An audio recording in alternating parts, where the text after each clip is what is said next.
నమస్తే, welcome to our channel. మనతో ఉన్నారు షణ్ముఖ్. మాట్లాడదాం. నమస్తే అండి. నమస్కారం అండి. అయితే జగన్మోహన్ రెడ్డి గారి పలు సందర్భాల్లో మనం ప్రెస్ మీట్లో చూస్తూ ఉంటాం. నేను అధికారంలోకి వచ్చాక అది చేస్తా, నేను అధికారంలోకి వస్తే ఇది చేస్తా అనేటువంటి వ్యాఖ్యలు చేస్తున్నారు. 2024 ఎన్నికల్లో జగన్మోహన్ రెడ్డి గారు ఎందుకు ఓడిపోవాల్సి వచ్చింది? మరి ఇప్పుడు నేను మళ్ళీ అధికారంలోకి వచ్చేస్తా అనేటువంటి ధీమా వ్యక్తం చేస్తున్నారు. ఎలా చూస్తారు మీరు? 2019లో జగన్మోహన్ రెడ్డి గారికి పీక్ టైం అండి. అంతకు మునుపు మీరు చూసుకున్నట్లయితే జగన్మోహన్ రెడ్డి గారు గెలిచే టైం నాటికి వైఎస్ఆర్సీపీ పార్టీకి వచ్చినటువంటి ఓటింగ్ శాతం 45, తెలుగుదేశం పార్టీకి వచ్చినటువంటి ఓటింగ్ శాతం 40%.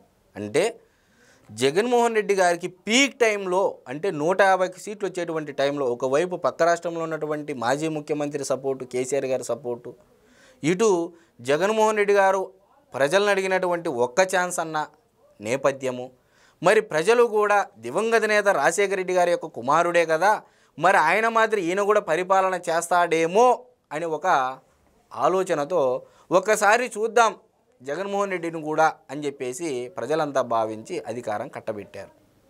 ముందు మనం ఓటింగ్ శాతం చెప్పాం. ఇప్పుడు జగన్మోహన్ రెడ్డి గారికి అంగబలం, ఆర్థిక బలం, రాజశేఖర రెడ్డి గారి యొక్క వారసత్వము, అటు చంద్రబాబు నాయుడు గారు అంత సంక్షేమం ఇచ్చినప్పటికీ ఏదో చూద్దాం జగన్మోహన్ రెడ్డి గారిని కూడా ఒకసారి అని చెప్పేసి ప్రజలంతా భావించినందువల్లే పక్క రాష్ట్ర ముఖ్యమంత్రి నరేంద్ర మోడీ గారితో విభేదించడం ఆనాడు చంద్రబాబు నాయుడు గారు అన్ని జగన్మోహన్ రెడ్డి గారికి సహకరించడం జరిగింది. 151 సీట్లు రావడం జరిగింది. రాగానే ప్రజావేదిక కూల్చివేతతో మొదలుపెట్టారు జగన్మోహన్ రెడ్డి గారు. జగన్మోహన్ రెడ్డి గారి పతనానికి 100 కారణాల పైన ఉన్నాయి. ప్రధానంగా మనం ఒక 3 కారణాలు చెప్తాం. ఈరోజు సింపతి డ్రామాలు పాయింట్ నెంబర్ 1. పాయింట్ నెంబర్ 2 బూతులు. పాయింట్ నెంబర్ 3 ప్రజలకు అబద్ధపు హామీలు ఇవ్వడం జరిగింది, అంటే మాట నిలబెట్టుకోకపోవడం జరిగింది. సో మొదటిది ఏంది? సింపతి డ్రామాలు. 2019 నుంచి 2024 మధ్య కాలంలో ఆయన కని విని ఎరుగని విధంగా అధికారం ఇస్తే ప్రజావేదిక కూల్చివేతతో మొదలుపెట్టి చంద్రబాబు నాయుడు గారిని, అంటే ఆయన్ని గతంలో చేసిన దానికి ఆయనకి సంబంధం లేదు, అధికారం నీకు ఇచ్చారు మీరు చేయాలి, అది చేయకోకుండా ప్రతి దానికి బూచిగా చంద్రబాబు నాయుడు గారిని చూపెట్టడం జరిగింది. ప్రజలకు ఇది గమనించారు. అంతటితో ఆగలేదు. కోడికత్తి డ్రామా అని చెప్పేసి మీరేనైనా వింటారు.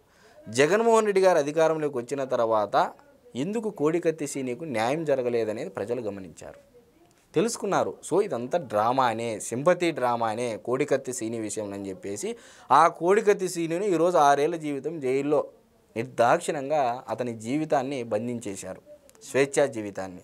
సో ఈరోజు ఇప్పటికీ స్టిల్ అతను జగన్మోహన్ రెడ్డి గారి జైలుకు వస్తే నాకు రిలీఫ్ దొరుకుతుందని చెప్పేసి అని ఎంతమంది చేత ప్రాధాయపడినా కూడా జగన్మోహన్ రెడ్డి గారు కరుణించలేదు. పాయింట్ నెంబర్ 1 ఒక డ్రామా అయిపోయింది.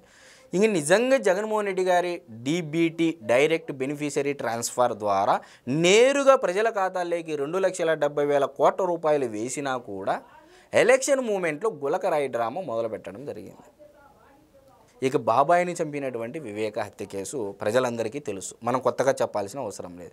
ఈ గులకరాయి డ్రామాలో కూడా ఒక బీసీ అభ్యర్థిని టార్గెట్ చేస్తూ, బడుగు బలహీన వర్గాలకు సంబంధించిన ఒక వ్యక్తిని టార్గెట్ చేస్తూ గులకరాయి కూడా ముగ్గురికి తగులుకొని వచ్చి అది కూడా ఒక డ్రామానే అని చెప్పేసి ప్రజలంతా భావించారు.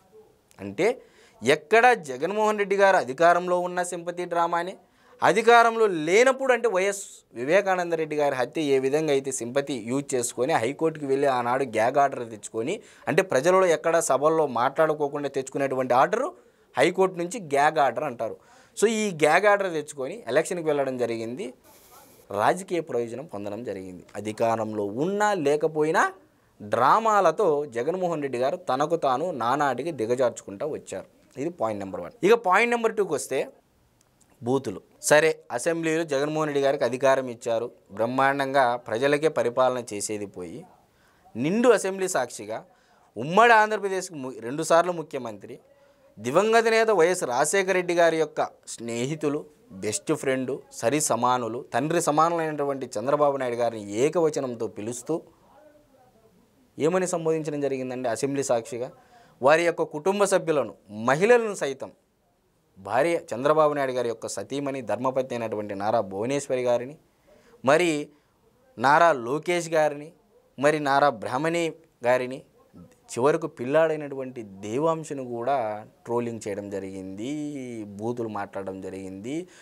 ఎంత అవమానకరంగా, ఎంత జుగుప్సాకరంగా మాట్లాడారో అసెంబ్లీ సాక్షిగా రాష్ట్ర ప్రజలందరూ చూడడం జరిగింది. మరి ఇది చూసినటువంటి వైఎస్ఆర్సీపీ మద్దతుదారులు కూడా ఇది నచ్చలేదు. నిజమైన రెడ్డి అంటే ఎలా ఉండాలి, సాయం చేయడంలో ముందుండాలి. నిజమైన రెడ్డి అంటే ఎలా ఉండాలి, ఒకనికి సాయం చేసేందుకు అవసరమైతే తల అడ్డం పెట్టి పౌరుషంగా నిలబడి పోరాడే తత్వం ఉన్నటువంటి రెడ్డి ఈరోజు ఒక మహిళలను సైతం బూతులు తిట్టే విధంగా చేస్తున్నాడు అని చెప్పేసి సాటి రెడ్డి సమాజానికి కూడా ఇది నచ్చలేదు, బూతులైపోయింది.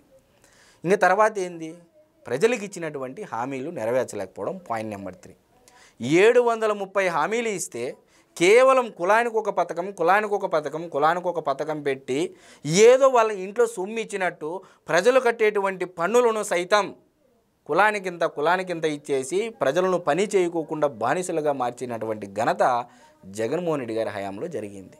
అయితే మీరు ఒక మాట చెప్పారు రెండో పాయింట్లో, 2,75,000 కోట్లు డీబీటీ ద్వారా వేశారన్నాడు. మరి ఇవన్నీ కూడా ఆయన హామీలు ఇచ్చిన వాటికి పథకాలకు సంబంధించిన డబ్బే కదా.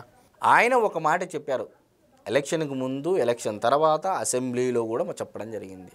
నేను ఇచ్చినటువంటి మేనిఫెస్టోనే నాకు బైబిల్తో సమానము, నేను ఇచ్చినటువంటి మేనిఫెస్టోలో చెప్పిన అంశాలే నాకు ఖురాన్తో సమానము, అది భగవద్గీతతో సమానము నా మేనిఫెస్టో అని చెప్పేసి ఆయన చెప్పడం జరిగింది. ఆయన ఏమన్నాడు, నవరత్నాలు అన్నాడు. అంటే మిగిలినటువంటి ఏ అభివృద్ధి కూడా ఆయనకు పట్టదు, కేవలం పథకాలు మాత్రమే ఇవ్వడానికే ఆ పథకాలను ముందు పెట్టి మేము అధికారం చేపడతామన్నారు. మద్యపాన నిషేధం, ఆయన ఓడిపోవడానికి కూడా కారణం మద్యపాన నిషేధం. ఈ మద్యపాన నిషేధం అని ఎంత డ్యామేజ్ జరిగిందో ఈరోజు ఆయన చేసినటువంటి స్కామ్ ఏ స్థాయిలో ఉందనేది ప్రజలంతా చూస్తూ ఉన్నారు. కూటమి ప్రభుత్వం కూడా వేసినటువంటి సిట్టు కూడా వేగంగా చర్యలు తీసుకుంటూ ఉంది. సో జగన్మోహన్ రెడ్డి గారి పతనానికి 100కు పైగా కారణాలున్నా ప్రధానంగా ఈ 4 కారణాలు చెప్పచ్చు. ప్రధానంగా ప్రజలందరూ జగన్మోహన్ రెడ్డి గారిని ఈసారి గెలిపిస్తే మన రాష్ట్రం అధోగతి పాలవుతుందని నమ్మారు. కాబట్టే జనం వర్సెస్ జగన్, జగన్ వర్సెస్ జనంగా 2024 ఎలక్షన్ జరిగింది. కాబట్టి జగన్మోహన్ రెడ్డి గారి పతనమైనటువంటి దానిలో ప్రధానంగా ఈ 4 కారణాలు అయితే ఉన్నాయని మనం చెప్పచ్చు. అయితే జగన్మోహన్ రెడ్డి గారికి ఓటింగ్ పర్సంటేజ్ చూసుకుంటే 40% ఉంది. సో అది చూసుకొని జగన్మోహన్ రెడ్డి గారు నేను మళ్ళీ అధికారంలోకి రాగలను అనేటువంటి ఆ దీపాన్ని మెత్తం చేస్తున్నారు. అంటే ఒక 5% ఇటు వచ్చినా కానీ మళ్ళీ అధికారంలోకి వస్తారనేటువంటి అర్థం వస్తుంది కదా. ఒక స్టాటిస్టికల్ అనాలిసిస్ నేను చెప్తానండి. 2019 ఎలక్షన్లో తెలుగుదేశం పార్టీకి 40% ఓట్ బ్యాంకు, వైఎస్ఆర్సీపీకి 45% ఓట్ బ్యాంకు, అంటే 5%. 2024 ఎలక్షన్లకి వైఎస్ఆర్సీపీకి ఎంత వచ్చింది, 40% ఓట్ బ్యాంక్. తెలుగుదేశం పార్టీకి ఎంత వచ్చింది, 45 నుంచి 46 మధ్య. ప్లస్ కూటమి ప్రభుత్వానికి అయితే 57 నుంచి 58% కూటమి ప్రభుత్వానికి ఉంది. అంటే బీజేపీ, జనసేన, తెలుగుదేశం. మరి వీళ్ళు ఏమంటున్నారు, మాది లాంగ్ టర్మ్ పోతే మేము ఎక్కడ, నారా లోకేష్ గారు కూడా ఇండియా టుడే కాన్క్లేవ్లో క్లియర్గా చెప్పడం జరిగింది, బియాండ్ 2029 బేషరతుగా మేము నరేంద్ర మోడీ గారితో ఉంటామని చెప్పడం జరిగింది. ఒకవేళ 57-58% అంటే జగన్మోహన్ రెడ్డి గారికి అన్ని అనుకూలాలు సహకరించి వచ్చినటువంటి పీక్ టైంలో వచ్చిన ఓట్ బ్యాంక్ ఎంతండి, 45%. అంతేనా? అంటే ఇప్పుడున్నటువంటి 40% నుంచి ఆ 5% పెరిగితే 45%. అంటే పెరిగేటువంటి ఓట్ పర్సెంట్ నేను చెప్తున్నా. అదే కూటమి ప్రభుత్వానికి ఇప్పుడు ఎంత వచ్చింది, 58%. అంటే 58%లో జగన్మోహన్ రెడ్డి గారికి పెరిగే ఓటు బ్యాంక్ శాతం ఎంత, 5% అన్నాం. మైనస్ చేయండి అంటే 53% ఓట్లు కూటమి ప్రభుత్వానికి ఉండనే ఉంటాయి రాష్ట్రంలో అని చెప్పేసి ఒక స్టాటిస్టికల్ అనాలిసిస్. ఇంకా ఏ రకంగా జగన్మోహన్ రెడ్డి గారు అధికారంలోకి వచ్చేటువంటి అవకాశం ఉంటుంది. ఒకవేళ 5% కాదు 8% అనుకుందామండి. జనాలు ఇంకా ఈ ఫేక్ ప్రచారాలను నమ్మో, అంటే ఒక నిజం నమ్మే లోపల అబద్ధం ఊరంతా తిరిగి వస్తుందనే ప్రాసెస్లో ఒకవేళ 3% పెరిగినా 8% పోయినా 50% ఓట్ బ్యాంకు కూటమి ప్రభుత్వంతో ఉంటుంది. ఇకపోతే ఈరోజు కూటమి ప్రభుత్వం చేపడుతున్నటువంటి సంక్షేమ పథకాలు ఒకసారి చూసుకున్నట్లయితే ఒక్క సామాజిక భద్రతా పింఛన్ల పంపిణీలో ఇప్పటి వరకు 45,000 కోట్ల రూపాయలు పంపిణీ చేయడం జరిగింది కూటమి ప్రభుత్వం. ఈరోజు దేశంలో ఏ రాష్ట్రంలో కూడా 4,000 నుంచి 15,000 మధ్య వికలాంగులు, వితంతువులు, వివిధ రకాలుగా అంటే పాక్షికంగా కంప్లీట్గా దెబ్బతిన్న వాళ్ళకి 4,000 నుంచి 15,000 మధ్య పింఛన్లు ఇస్తున్నారండి.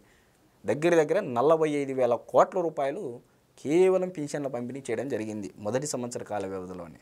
అంటే ఈరోజు పింఛను 5 సంవత్సరాలకు వేసుకొని ఎంత అవుతుంది, అదే లెక్క 2,50,000 కోట్ల దగ్గరకు అవుతుంది సుమారుగా. అంటే జగన్మోహన్ రెడ్డి గారు 5 ఏళ్లలో నవరత్న పథకాల ద్వారా ఇచ్చినటువంటి మొత్తం ఎంత డీబీటీ ద్వారా 2,70,000 కోట్ల రూపాయలు. అంటే ఈరోజు కూటమి ప్రభుత్వం ఇస్తున్నటువంటి ఒక పింఛన్ల పంపిణీతో సమానము అని చెప్పేసి చంద్రబాబు నాయుడు గారు చెప్పకనే చెప్పారు. సో నాకు తెలిసి ఈ స్టాటిస్టికల్ అనాలిసిస్ ప్రకారము ఓటు బ్యాంకు కూటమి ప్రభుత్వానికి 8% మైనస్ అయినా 50% కూటమితోనే ఉంటుంది. కాబట్టి డెఫినెట్గా జగన్మోహన్ రెడ్డి గారు అధికారంలోకి ఈ అనాలిసిస్ ప్రకారం ఏ విధంగా వస్తారో నాకైతే తెలియదు. ఓకే అండి, థ్యాంక్ యూ వెరీ మచ్. నమస్తే.